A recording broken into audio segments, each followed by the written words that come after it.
Hi, I'm Mary, and this is another magical math moment. Don't mind my child and cat in the background playing and having a good time. They're happy because they're not doing this. So, speaking of this is a quadratic data set. We've got to find the curve of best fit. This will help us make some predictions and learn a little bit more about the data. Now, if I'm looking at this, I can kind of see just from the x values that they're not consistently increasing, right? So, since that's the case, I can't really use any of the previous strategies that I have. So chances are I'm going to need to use quadratic regression to help us figure this out. So there's going to be a lot of keystrokes here, so get ready to hit pause as you need. The first thing I have to do is enter the data into the calculator. To do that, I'm going to hit the stat button. I come to the screen, I hit enter. I've got a bunch of stuff in here. If you have a bunch of stuff too, you can go up, hit clear, and down. Now you want to use this clear button that's here. You don't want to use delete. If you do delete, you're going to get rid of the entire list and you're going to be sad. All right? The only way to get it back is to reset your RAM. Okay. Now I'm going to put all of my x values into L1. I'm pretty quick at entering stuff.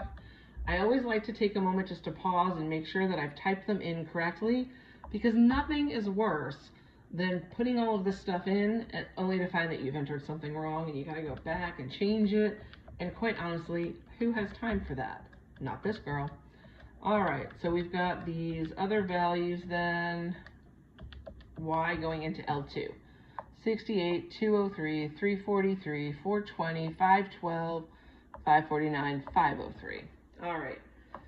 If you want to view the scatter plot, there's a couple of ways to go about doing this. What I like to do is hit second y equals. That brings you to stat plot. Notice how the first plot here is off. I'm going to hit enter. I want to make sure that on is highlighted. The first graph is the one I'm interested in. And then always do a quick check to see that L1 and L2 are in for x and y respectively. Once you've done that, you can hit zoom 9. And you can see that these points here kind of look a little bit quadratic in nature, right? So we're going to figure out what the equation of the regression line is. Here we go. We're going to go to stat again, but then right arrow over to the calculate screen. So calc is highlighted. Since we are performing quadratic regression, we're going to go down to 5. And then remember this part, I'm out of milk. I need to go down 3 blocks to the store. So I'm going to go down 1, 2, 3 times till I get to store regression equation. Now you could skip this next part, but I think it's valuable to do this because this way you're not trying to go back to y equals and type a whole bunch of stuff in. Before you go to the next piece of this, make sure that L1 and L2 are in for your x and y lists. If they're not, you can change them. And it's really easy to do. So let's pretend just for a minute that on my screen I had L3. I want to go over the L3, hit second 2. Notice how it pops L2 right there in the Y list area. I'm back down at store. Now I'm going to hit vars. That's right down here. It stands for variables. It's right next to clear. So we're going to go over to, we're going to hit vars. We're going to go over with the right arrow key to Y vars. Once you get to Y vars, you hit enter 4 times. Enter, enter, enter, enter. You now have the parameters A, B, and C for your standard form. I usually like to round to 2 places. Sometimes we go to 1. So we're just going to go out to 2 places for this. So, yes, I know, Smudge. It's very exciting. Y is equal to negative 0.87 x squared plus 40.89 x. And then at the end, can I fit it? I think I can. 51.33. There you go. That is the standard form of your quadratic function that is modeled by this data set. Now, I'm off the screen a little for you. Move over. That's much better, isn't it? Okay. So now that you have the equation, if you want to take a look at it, since you did all of that nonsense with store, if you go to y equals, the equation is stored in there. That's what we're doing when we store the equation. Since you've already viewed the scatter plot, you could hit graph, and now you'll see the graph of the regression equation pop onto the screen. Pretty cool stuff, right?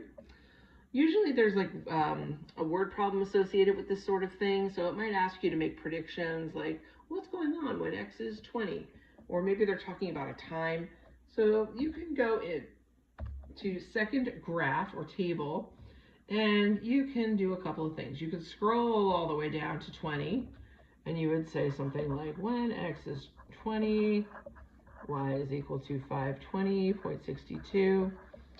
Another thing that you can do with the table, if you don't want to waste all that time, if you go to second window, so that's in that top row, you can set your independent variable to ask.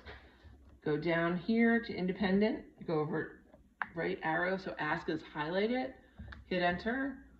So now when you go back into your table, you can ask the calculator to figure out y given an x value. So if I put in like 20, hey, there it is. Maybe I want to know what's going on when x is 274. It's a really big number, but it's negative, okay? So you've got some options with how you play around with this calculator. If this upsets you, just go back to second window, start your table wherever you want, maybe 0 is a good place, and then go back down and switch your independent variable to auto. Don't mess around with the delta table, just leave that alone for now, okay? And if you go back, you can kind of see here that you've gone back to a regular table that you're used to, okay? I hope that this has been helpful for you, and I'm glad you're here to watch. Please feel free to share this video out, like and subscribe, do all the things, and I'll see you again soon for another math moment. Thanks, bye.